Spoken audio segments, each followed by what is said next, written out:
Pendant la plus grande partie du XIIe siècle, les moines ont été les promoteurs du grand art. Mais peu à peu, le foyer le plus actif de la création artistique, le lieu des découvertes, l'avant-garde de l'invention, s'est transporté ailleurs. Bien sûr, le grand art restait un art sacré. Tout était concentré pour orner l'espace de la prière. Mais cet effort n'était plus conduit dans les monastères, dans le cloître, dans la basilique monastique. Il était conduit dans la cathédrale. Et pourquoi ? Parce que le monde avait changé. Ouverture sur la vie. Non plus ce repli dans cette coquille, le monastère, mais travail dans la vie. Et l'agent de ce travail, c'était le clergé. Les dirigeants de cette action, c'étaient les évêques et la cathédrale et l'église de l'évêque.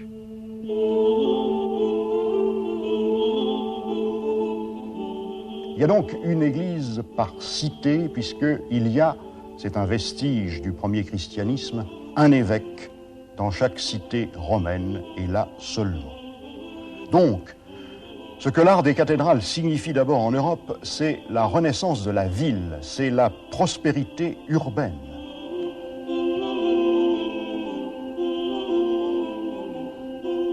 Parmi tous les vitraux, combien furent offerts par les corporations de travailleurs, non pas des paysans, des gens de métier.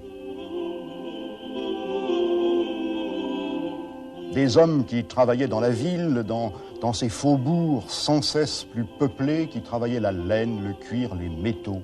Ces hommes qui vendaient les belles draperies, les bijoux, qui couraient de foire en caravane. Et ces travailleurs ont voulu que dans l'église de leur ville, sur les baies traversées par la lumière de Dieu, soient représentés les gestes et les outils de leur labeur. Et la cathédrale les rassemble tous. Elle est assez vaste aux grandes fêtes pour accueillir toute la population de la ville. Et les bourgeois n'entrent pas dans la cathédrale seulement pour prier. Les associations de métiers s'y réunissent et la commune tout entière pour ses assemblées civiles. La cathédrale est la maison du peuple citadin.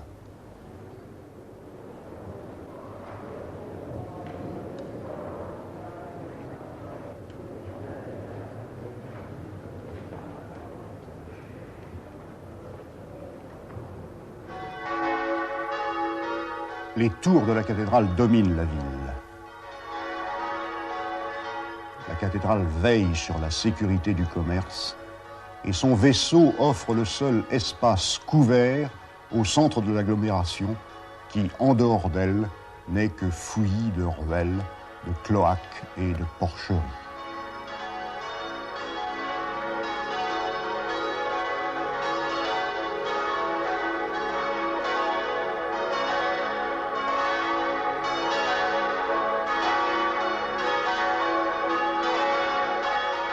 L'agglomération concentrée, pressée. Petite ville à nos yeux, combien d'hommes vivaient rassemblés à Laon au XIIe siècle lorsque la cathédrale fut construite? Quelques milliers seulement, 10 000 peut-être. Mais riches, d'une richesse nouvelle, monétaire. Bien sûr, il ne faut pas oublier que la vitalité urbaine naissait de la vitalité rurale, que la campagne toujours active, le XIIe siècle, est le grand moment des défrichements, l'époque où se crée vraiment le paysage que nous voyons encore. La campagne ravitaillait la ville en hommes, en immigrants, elle la nourrissait, elle lui fournissait toutes ses matières premières. La source de la richesse bourgeoise était là, dans les champs, et les bœufs que l'on plaça tutélaires sur les tours de Laon, ne sont-ils pas comme un hommage rendu aux travailleurs rustiques? Ce qui est sûr, en tout cas, c'est que l'argent, les innombrables pièces de monnaie qui furent dépensées pour bâtir les cathédrales, ont été gagnés par la peine, par la fatigue et par les conquêtes paysannes. La renaissance urbaine est comme l'efflorescence de la prospérité du plat pays. Mais, à l'égard du plat pays, les villes ont marqué leur distance. Elles se sont voulues séparer, un monde à part. Déjà, le mépris du bourgeois pour le rustre.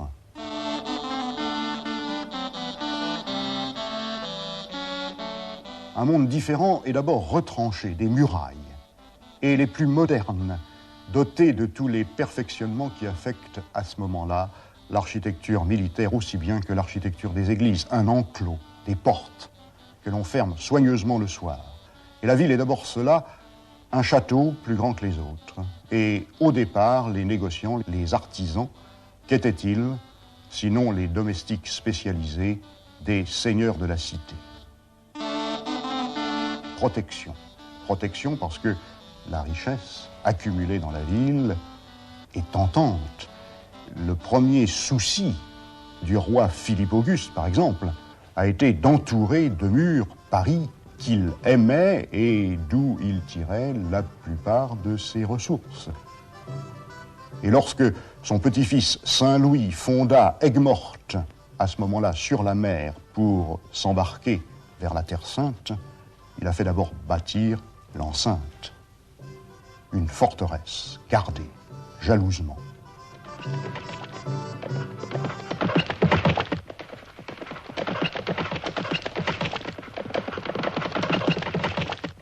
Mais communicant, carrefour,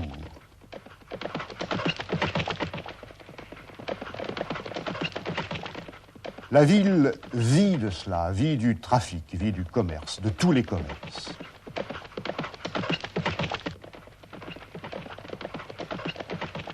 Elle abrite des prêtres, des guerriers, mais ceux qui l'animent et qui parfois la dirigent seuls, ce sont les hommes d'affaires. Et convergence par conséquent de voies fluviales les plus commodes à cette époque, mais aussi de routes de terre. La ville, c'est une muraille, mais la ville, c'est aussi le pont.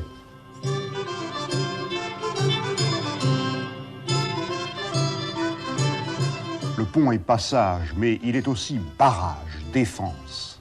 Les ponts de Paris que montre cette miniature du XIIIe siècle illustrant une vie de Saint-Denis avaient au Xe siècle sauvé la ville des incursions normandes. Et 300 ans plus tard, ils demeuraient défendus. À leur entrée, de part et d'autre, un ensemble fortifié, un petit château, un châtelet.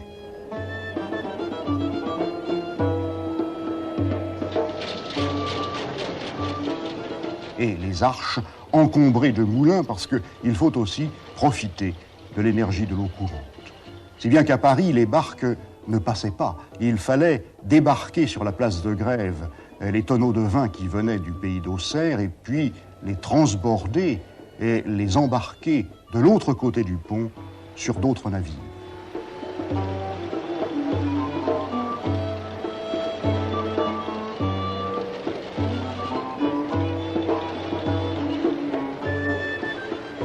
Donc, le pont, le lieu le plus sûr de la ville, couvert de maisons, comme l'est encore aujourd'hui le Ponte Vecchio de Florence, et le plus vif de l'animation urbaine sur le pont.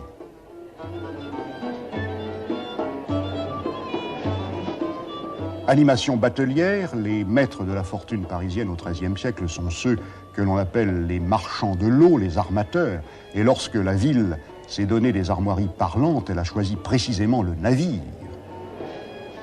Grouillement intense, autant qu'aujourd'hui sur le Grand Canal de Venise.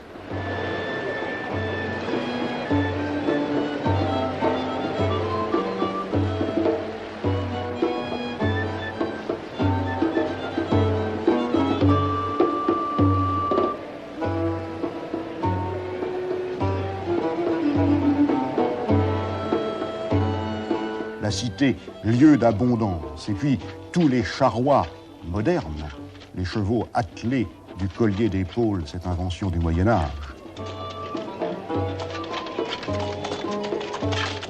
Tout l'apport incessant quotidien de la paysannerie nourricière et toutes ces denrées élaborées dans les échoppes d'artisans.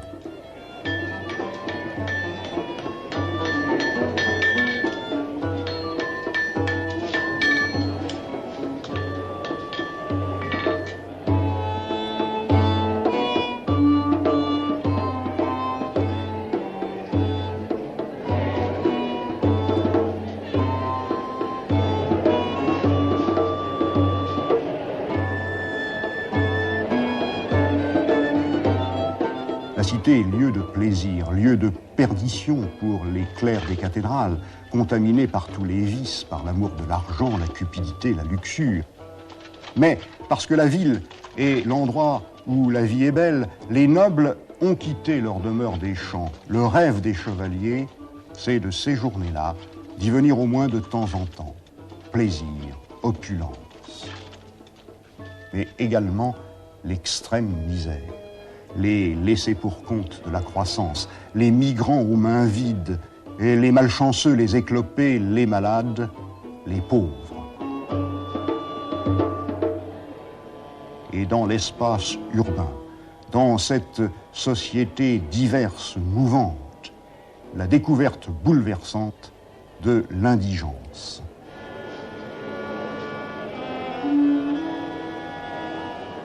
Elle était amortie dans le monde rural par toutes les solidarités villageoises, et dans la ville, elle s'étale au grand jour. Et par conséquent, la mauvaise conscience de gens trop riches, des changeurs, des banquiers, qui ont leur boutique aussi sur le pont, sur le grand pont de Paris, le pont au change, comme ont leur boutique sur le petit pont les intellectuels, les professeurs, les maîtres.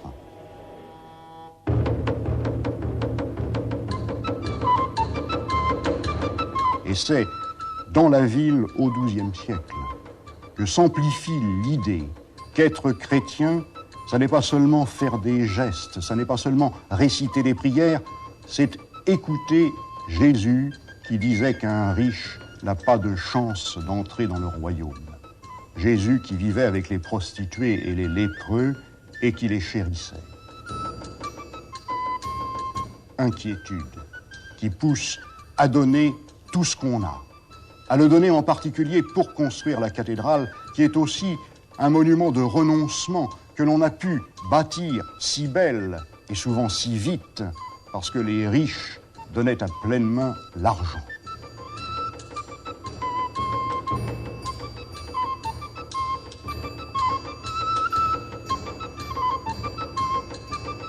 La cathédrale ouverte sur le tumulte, sur le péché du monde urbain, sa fierté, sa protection, son alibi.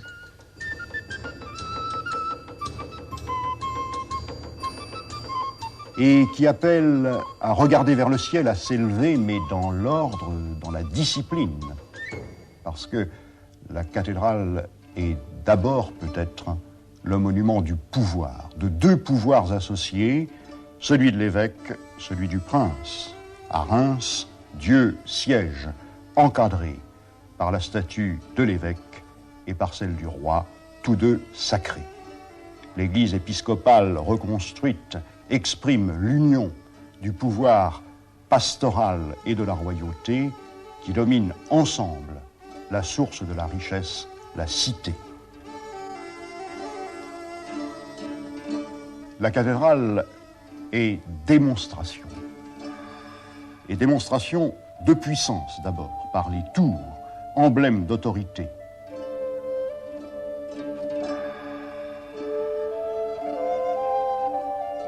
De cette tutelle que l'Église du XIIe siècle, qui s'appuie sur les souverains, mais qui devient peu à peu elle-même un État, une monarchie centralisée, totalitaire, sous la direction toujours plus stricte du pape, prétend appesantir sur la société.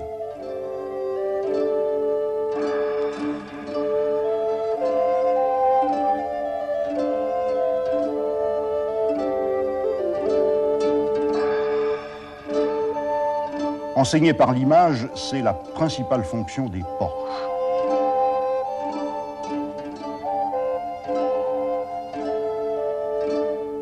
La cathédrale a maintenant 3 façades. À la façade occidentale sont ajoutées aux 2 extrémités du transept qui n'a plus de fonction, qui disparaît dans l'homogénéité nouvelle de l'espace intérieur, la façade nord et la façade sud, toutes trois béantes de ces ouvertures très largement évasées que sont les porches.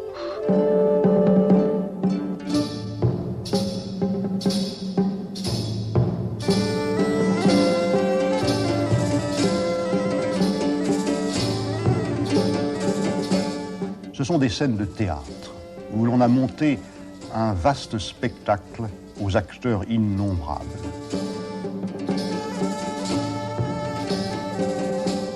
L'univers entier est là, rangé, dans le bon ordre, dans l'auréole concentrique des voussures, en hiérarchie. La création comme happée, arrachée aux dissonances, regroupée, reconduite vers le bien par un mouvement semblable à celui qui fait tournoyer les rosaces. La cathédrale appelle, elle capture tout le dynamisme dont cette époque est remplie, elle le discipline. Et ce qu'elle diffuse par tous ses pores est une vision d'encadrement. À Chartres, sur la façade occidentale, le portail royal fut sculpté aussitôt après Saint-Denis, au milieu du XIIe siècle. On reconnaît là tout ce qui vient très frais de l'âge roman. Au centre du décor, la scène toujours de l'Apocalypse, l'image de Dieu, victorieux des ténèbres, mais déjà cette inflexion qui arrache la vision au rêve et qui ramène le Sauveur à cette humanité qu'il a assumée par l'incarnation. Et en contrebas, des figures d'hommes, les rois de l'Ancien Testament, les apôtres, des statues, mais qui sont encore des colonnes encastrées, prisonnières du mur, et dont le corps étroit, rigide, qu'une robe aux plis parallèles enserre de cannelures, pas de vie apparente, nulle ébauche encore de mouvement.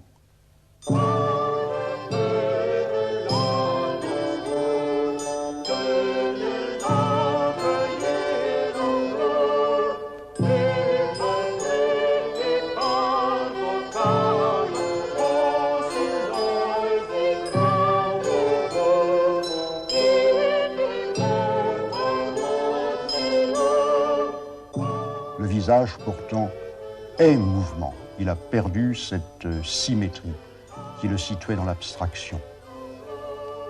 Et sur le tympan du porche de droite, on a placé pour la première fois les scènes de l'enfance du Christ, c'est-à-dire une histoire, c'est-à-dire le quotidien. Un lit d'accouchée, des bergers qui ressemblent à ceux de la plaine de Beauce.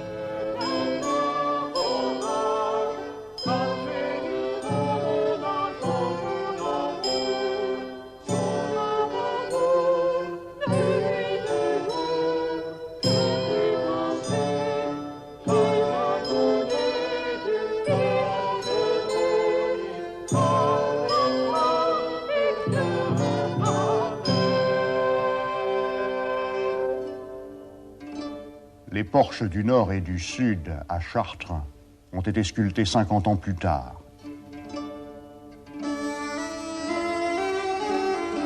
Ils regorgent de vie et la fraternité s'accentue entre Dieu et les hommes qui l'ont annoncé. Depuis longtemps, on employait la mise en scène et tous les moyens du théâtre pour, aux grandes fêtes, expliquer au peuple le sens des liturgies. Et avant Noël, des récitants, tour à tour, prononçaient les paroles de l'Écriture, annonciatrices de l'incarnation. Ils tenaient le rôle d'Isaïe, de David, de Jean-Baptiste, du vieillard Siméon, d'Élisabeth, des héros de l'histoire sainte précurseurs du Christ, Adam, Abel, Noé. Ces représentations périodiques sont maintenant immobilisées dans la pierre. Les personnages se sont dégagés du mur, ils bougent, ils s'avancent. Chacun se singularise, non seulement par les attributs qu'ils portent et qui les font reconnaître, mais par les traits de leur visage. Ce sont des personnalités, des personnes qui respirent, dont le regard n'est plus tourné vers l'intérieur de l'âme, ni les lèvres fermées.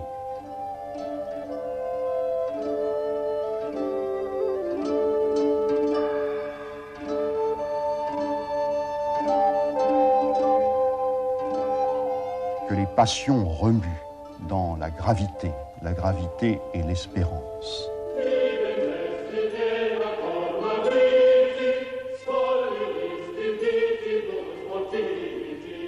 Au milieu de cette cohorte vivante, l'homme-dieu devant la porte, à Reims, à Amiens. Je suis la porte, a dit le Christ, et celui qui entre par moi sera sauvé, par ma parole. Enfin comprise, que les sourds entendent, que les aveugles voient. Le Christ docteur, le Christ enseignant. Victoire de l'intelligence. Cette parole est la vie, la vraie.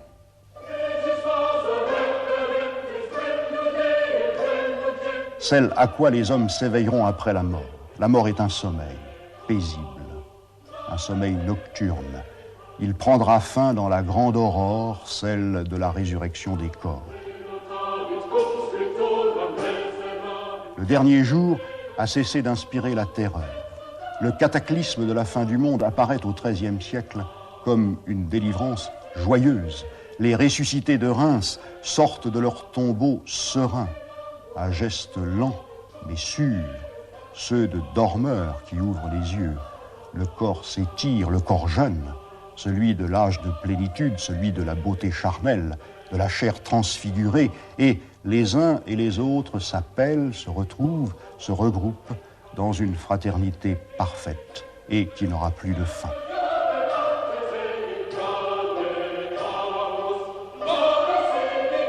Avant que ce jour n'arrive, l'essentiel est de faire confiance. À qui? À l'Église, c'est-à-dire à la Vierge, qui est l'image de l'Église. Place maîtresse dans l'iconographie de ces cathédrales qui toutes étaient dédiées à Notre-Dame, faite à la Mère de Dieu, la Vierge Mère. Au portail royal de Chartres, on avait placé son effigie en plein vent, mais hiératique encore, repoussée hors du temps. 100 ans plus tard, à Reims, les statues de Marie sont partout. Et à la pointe, dardée comme une flèche, de tout le décor du porche central de Reims, la Vierge est couronnée par son Fils, apothéose.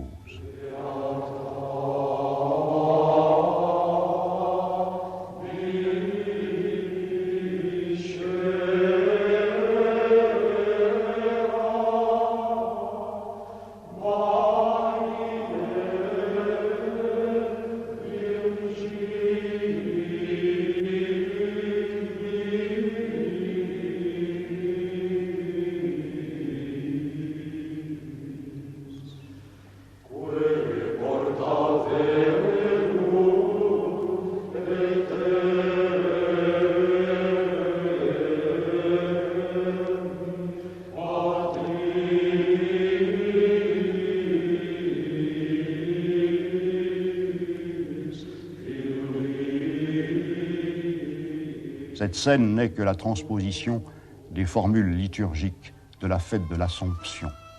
La reine s'est assise à sa droite dans un vêtement d'or.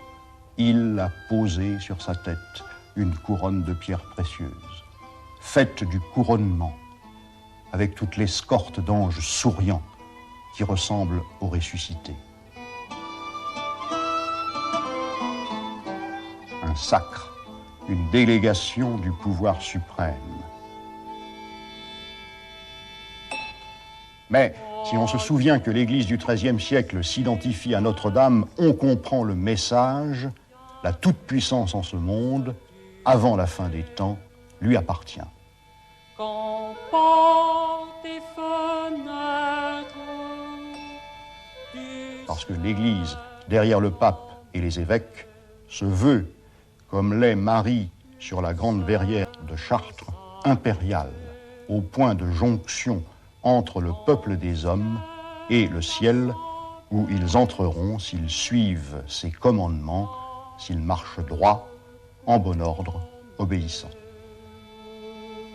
L'éclosion de l'art des cathédrales, étonnamment rapide, Chartres est construite en 26 ans, Reims plus vite encore, entre 1213 et 1233.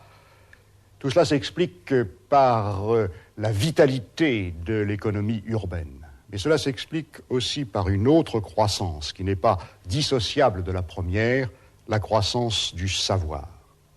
Toute cathédrale est flanquée d'une école et les plus vivantes sont autour des cathédrales du nord de la France. On enseignait dans le monastère, mais l'école monastique était close alors que l'école cathédrale est ouverte. La fonction de l'évêque est de répandre la parole de Dieu.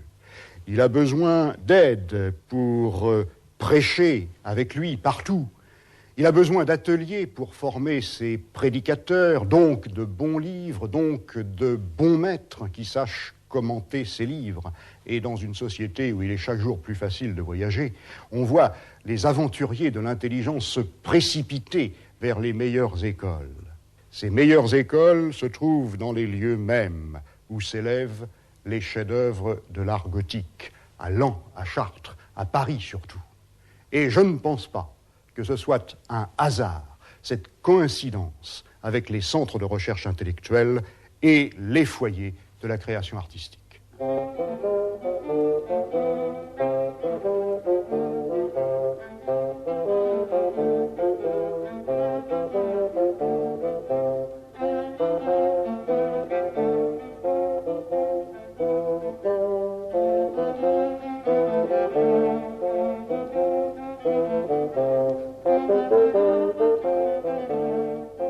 Le cycle des études est le même qu'au temps de la première Renaissance, au temps de Charlemagne, les 7 arts libéraux, comme on dit.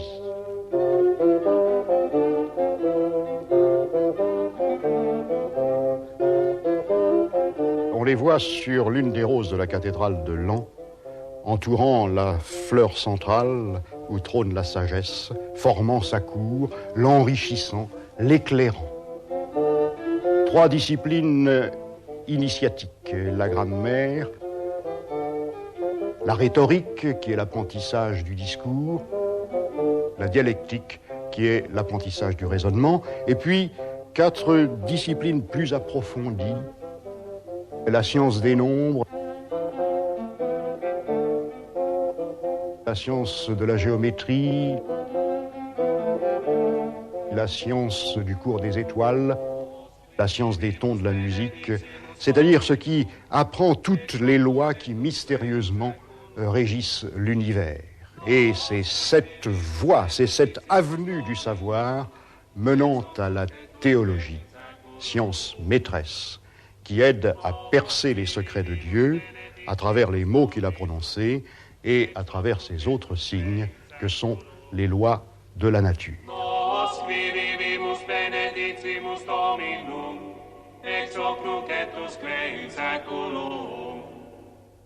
Succès prodigieux des écoles de Paris. Dans la seconde moitié du XIIe siècle, elles sont la pépinière des bons évêques. Tous les papes y sont venus étudier.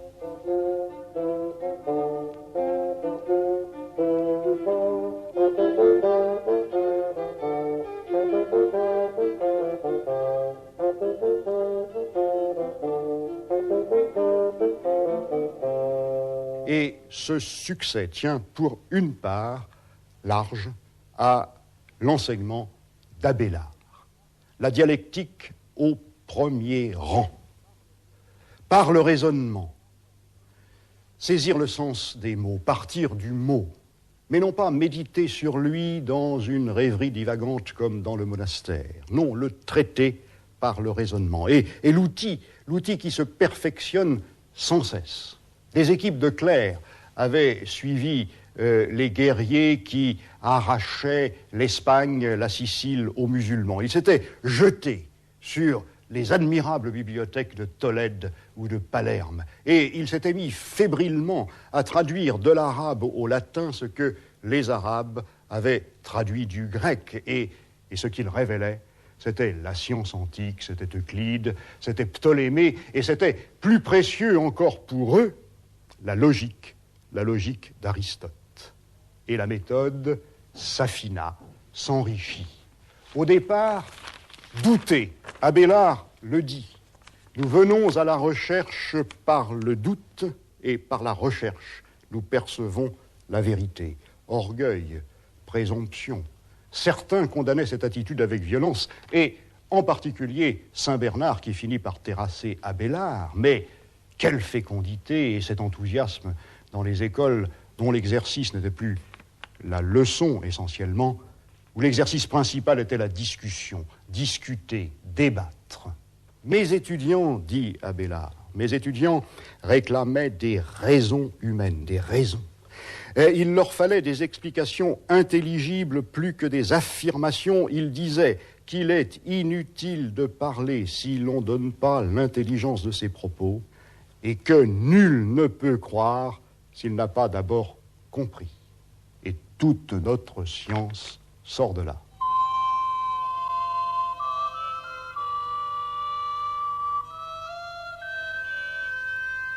Nous avons conservé un livre tardif, il est du XIVe siècle, où des illustrations précèdent le texte du règlement d'un collège parisien, le collège de Huban. Ce qu'on appelle alors l'école, c'est une escouade disciplinée sous la direction d'un maître.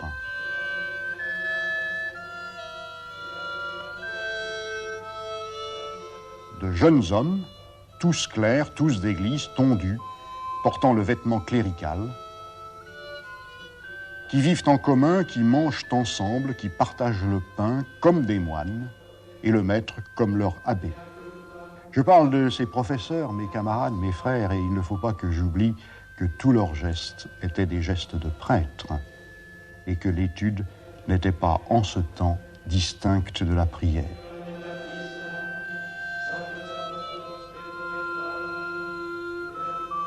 Les exercices proprement scolaires alternaient avec la méditation spirituelle, avec la pratique liturgique, prier, louer Dieu.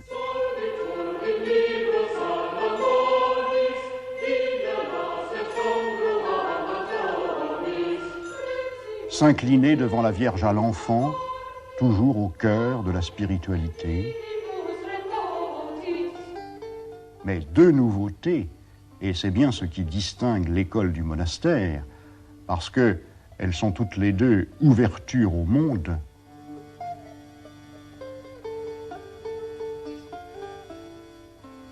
Le soin des malheureux, des infirmes, des indigents dont la ville regorge, c'est-à-dire la pratique de la charité évangélique, l'imitation de Jésus-Christ.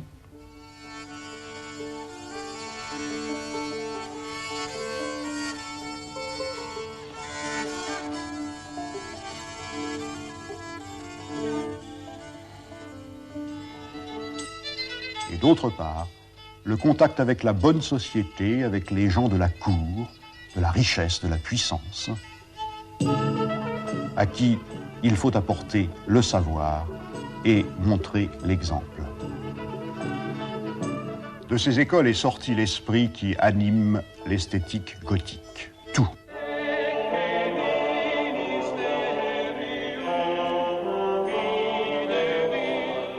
Le symbolisme de la lumière, le sens de l'incarnation, le concept de la mort paisible, et cette inclination progressive à observer le réel, à le traduire lucidement dans la sculpture.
De ces écoles est venue la technique architecturale, cette science de l'équilibre qui permit en 1180, par le recours aux arcs-boutants, d'élever d'un seul coup, 1,5 fois plus haut qu'on ne l'avait fait jusqu'alors, le chœur de Notre-Dame de Paris, et qui permit par le calcul, par l'équerre, par le compas, d'évider le mur, de se libérer du matériau, de vaincre la pesanteur. Et de ces écoles est venu l'art souverain de ces spécialistes que sont les architectes du XIIIe siècle.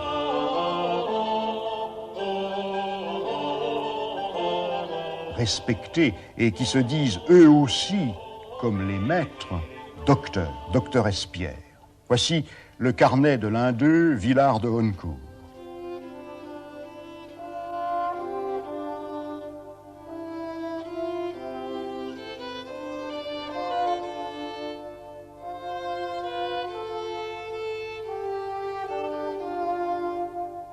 Tout ce qu'il doit à la logique.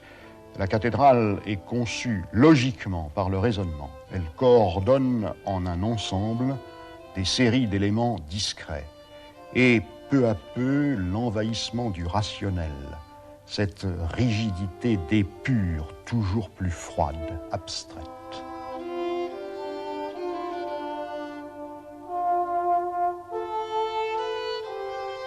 Et l'architecte, qui est en même temps décorateur, qui guide la main des tailleurs d'images, est amené également à manipuler rationnellement la nature, à la traiter, comme le voulut Cézanne, par le carré, par le cercle, par la géométrie. Pourquoi ? Parce que la raison, c'est Dieu, c'est le plan divin, et qu'il faut retrouver sous le désordre des apparences, cette forme parfaite, primitive, initiale. Toutefois, l'école apprend aussi à ouvrir les yeux. Les intellectuels ne vivaient pas enfermés dans des chambres. Ils vivaient plus souvent parmi les prés, dans les vergers, et le naturel ouvrage de Dieu leur paraissait de moins en moins haïssable. Et ainsi, la sève monte peu à peu le long des fûts de Notre-Dame de Paris. Elle parvient à leurs chapiteaux, elle s'insinue dans leur couronne végétale.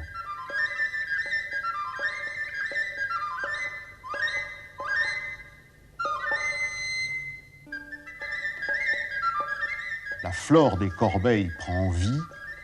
Le concret, on peut identifier telle feuille, distinguer telle espèce.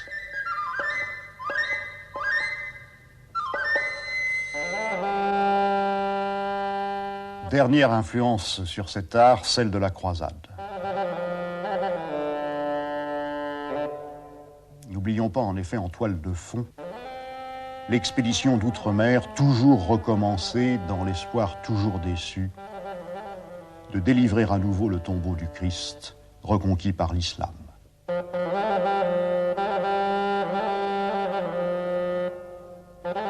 Pas de succès sur les musulmans coriaces, mais une victoire au moins sur les chrétiens orientaux réputés schismatiques, la conquête de Constantinople, 1204.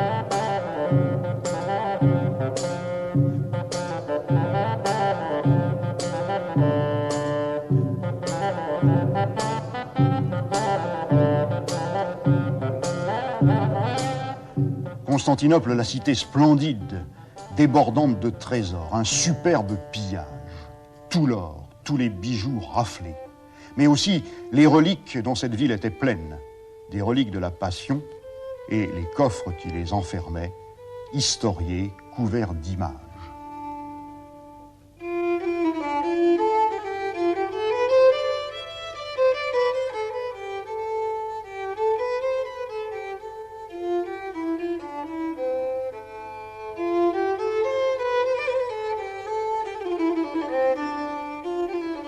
et ce butin mirifique accéléra d'un coup le mouvement qui depuis plus d'un siècle portait les chrétiens d'Occident à méditer sur la vie terrestre du Christ.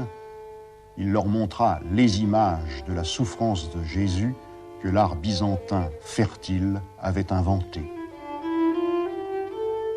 À Chartres, les sculptures postérieures au sac de Constantinople ne montrent plus le Christ du jugement dernier comme un souverain glorieux, elles le montrent comme un homme dépouillé, exposant ses plaies et les instruments de son supplice. À Reims, au sommet de toute la représentation, le crucifié,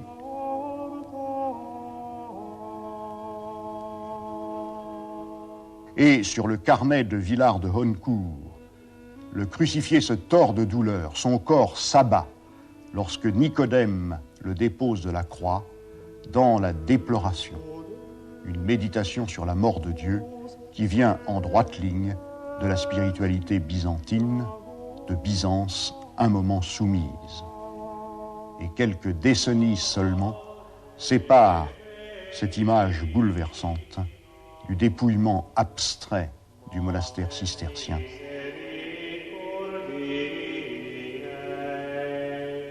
Du Toronnet ou de Sénanque. L'histoire en ce temps, l'histoire de tout, et notamment l'histoire du christianisme, allait beaucoup plus vite qu'on ne le croit généralement. Entre-temps, au seuil du XIIIe siècle, un tournant capital avait été pris. Un pape intelligent, Innocent III, avait enfin compris que pour répondre à l'attente du peuple fidèle, pour répondre à l'angoisse, à l'inquiétude devant l'invasion de l'argent, pour désarmer aussi les hérétiques foisonnants et qui risquaient de gagner à leur doctrine toute une partie de la chrétienté, il fallait laisser faire deux jeunes gens, suspects au départ. Ils se voulaient totalement pauvres. Ils voulaient partir avec des disciples pieds nus, vêtus d'un sac, n'ayant rien, comme Jésus. Ils voulaient parler au carrefour sur les places et s'adressant aux plus pauvres des gens du peuple dans leur propre langue, dans leur langue vulgaire. Deux hommes, Saint François, Saint Dominique, tous les deux produits du monde nouveau. L'un, Dominique, sortant d'une cathédrale, d'une école, celle de Burgo d'Osma en Espagne, l'autre, François, sortant d'une ville marchande assise en Italie. Gloria in cielo et pace in terra, nate il nostro Salvatore, nate il Cristo. Giotto, 100 ans après la mort de François d'Assise, a illustré la vie du petit pauvre. Jeune, François était immensément riche. Son père trafiquait de draperies entre l'Italie et la France, et c'est peut-être pour ça qu'il avait appelé son fils Francesco, le français. François avait d'abord vécu comme un chevalier, épris de courtoisie et de chansons lyriques.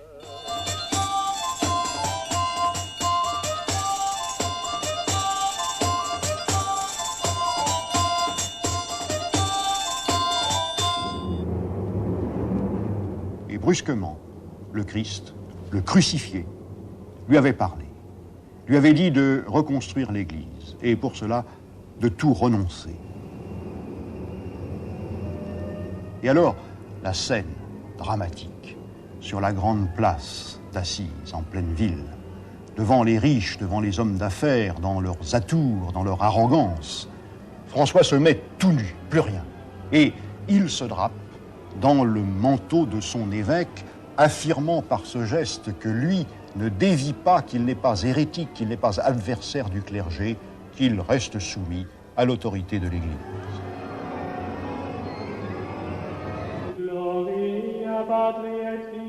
Et le pape Innocent le voit en rêve, épaulant l'Église qui croule, minée par les déviations.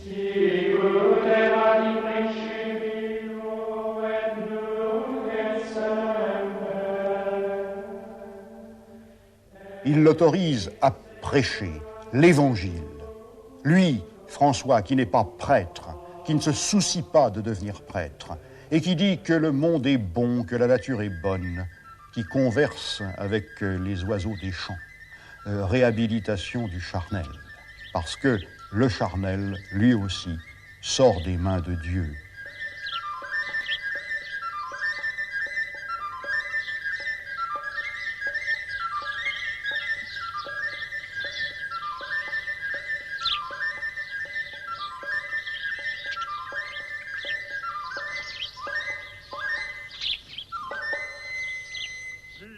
Mais une parole qui est semée au cœur des masses par François, par les amis qui l'ont suivi, et qui invite à vivre comme Jésus, à faire pénitence.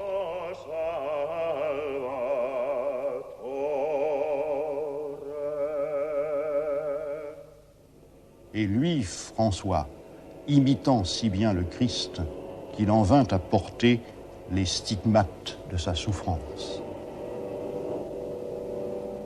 Et lorsqu'il mourut décharné, pleuré par ses frères en pauvreté,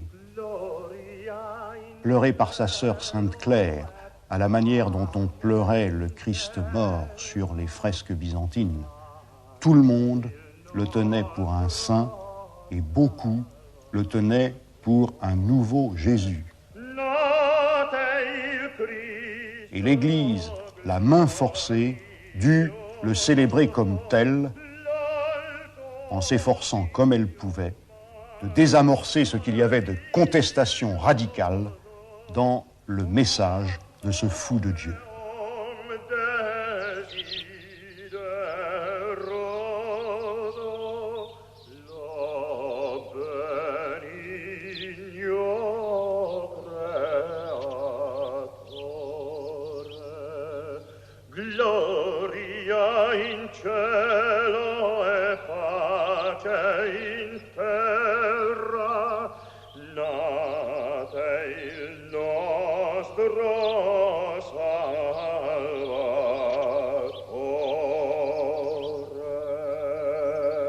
Le XIIIe siècle a moins hautement célébré Dominique.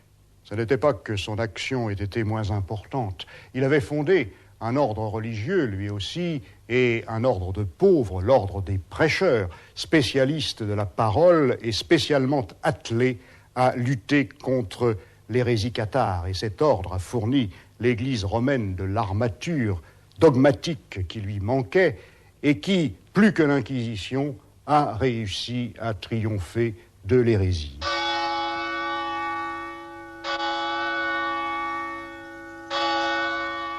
Mais c'était un ordre d'intellectuels et qui ne sortit pas du monde des écoles, sinon pour porter la parole au peuple dans de grandes églises, des halles, des halls faits pour la conférence, pour l'audition, et pour que la foule suive l'office dans le livre.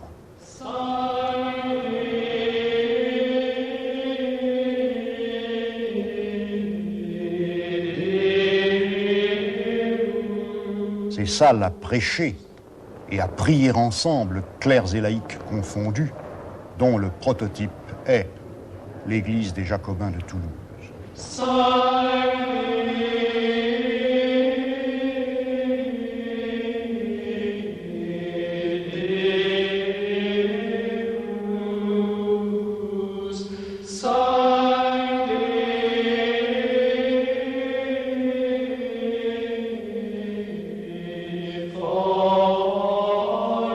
L'apport des dominicains se situait au niveau de l'intelligence, l'apport des franciscains au niveau de l'élan du cœur, de la compassion et de la joie parfaite. Et ce second message fut reçu par les foules.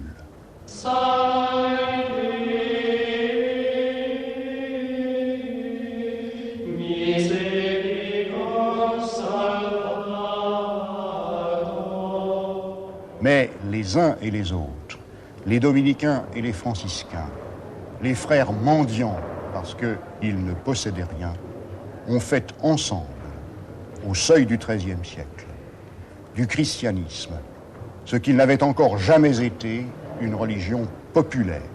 Et je serais tout prêt à dire que ce qui reste parmi nous de chrétiens sort de ce relais pris au moment décisif à l'orée du XIIIe siècle, la parole et l'exemple de François d'Assise.